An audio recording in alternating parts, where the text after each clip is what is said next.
So as you all are hopefully aware, I just uploaded my first two short films which, fun fact, were both filmed in a span of one sleepover. One at night and one in the morning. And of course, like any film, we had some mess-ups and that was a mess up. And of course, like any film, we had some mess ups and funny moments. So here's a montage of the bloopers, behind the scenes, and extra content.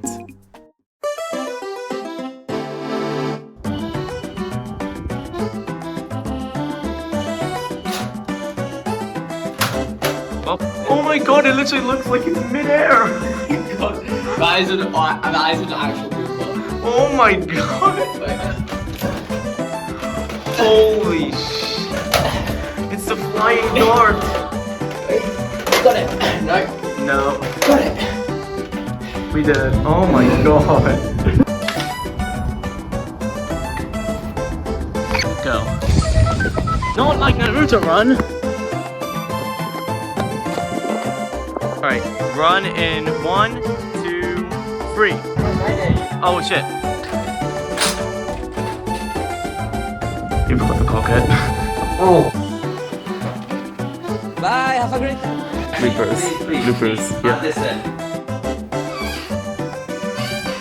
Wait, no, we really do. Alright, Max, POV shot, you're the cabinet.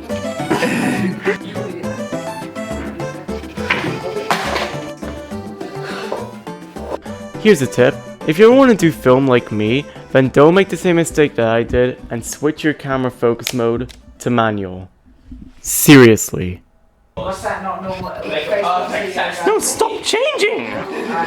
Another mistake that I made that he shouldn't is trying to film something in the middle of a sleepover with a bunch of other teenage boys.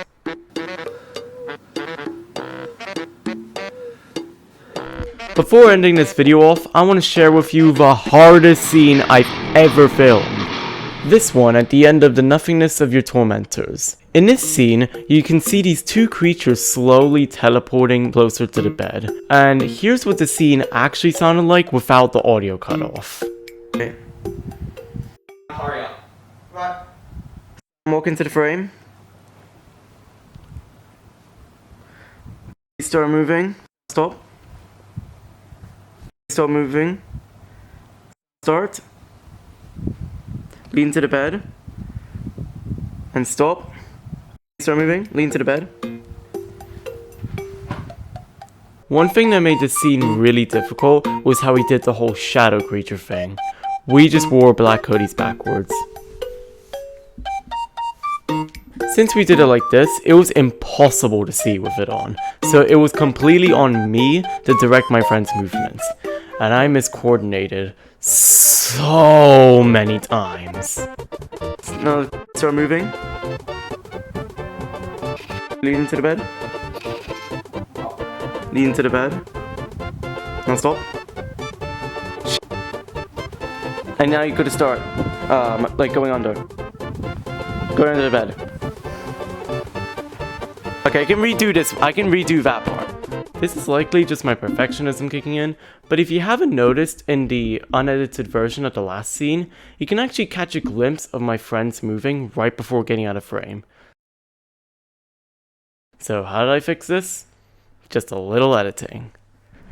Alright, so here we are in DaVinci Resolve. This is the program that I use to edit all of my videos, so here's my first editing tutorial. What we're gonna try and do is related to this here. You can start to see the shadow creature move as he goes out of frame. We want to make the effect look like that they're just teleporting. And it's actually surprisingly simple. What we need to do first of all is get a good frame right before he actually starts moving. So what we're gonna do is actually take a screenshot of it. You could just take a screenshot of the computer, but what I actually like doing is going to the color page and grabbing this as a still and then exporting it. This will just give the highest quality, and it means that you don't have to fidget with the cropping or anything. And now we can take this image into the project. What we're gonna do next is we're going to press D to deactivate the bottom clip. So we're only gonna have this now. And the reason it's gonna be helpful is because we're now going to crop this so that it only shows the door frame.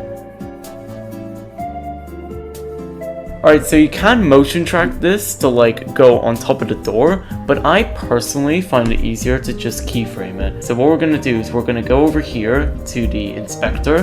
We're going to click this diamond shape for only the position because that's the only one we need. And as we press the arrow keys to move frame by frame, we can just adjust the X and Y so then it stays in the same position. Alright, so it just keyframed it, so now we can just look at it.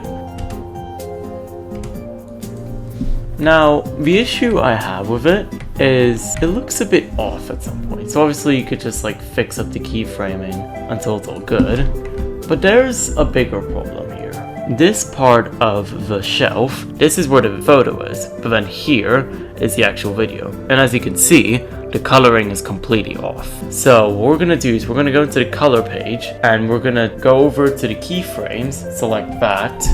So around about this bit is where it starts to change. So we're just going to add a keyframe, just like that. And once we see too much of a contrast, what we're gonna do is brighten it up with either offset or gain. Just kind of experiment with it and figure out which one works the best. I find that the gamma is the best for this, so that's what we're gonna tweak. And that's looking good. I just need to fix positioning of it.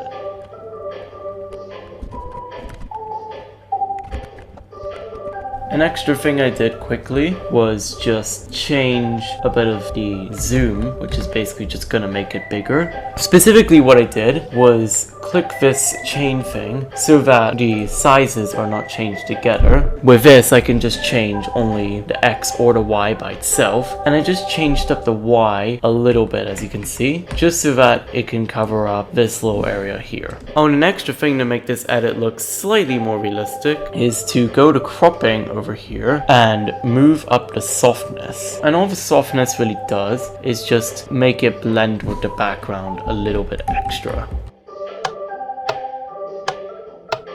So with that, this is our final product.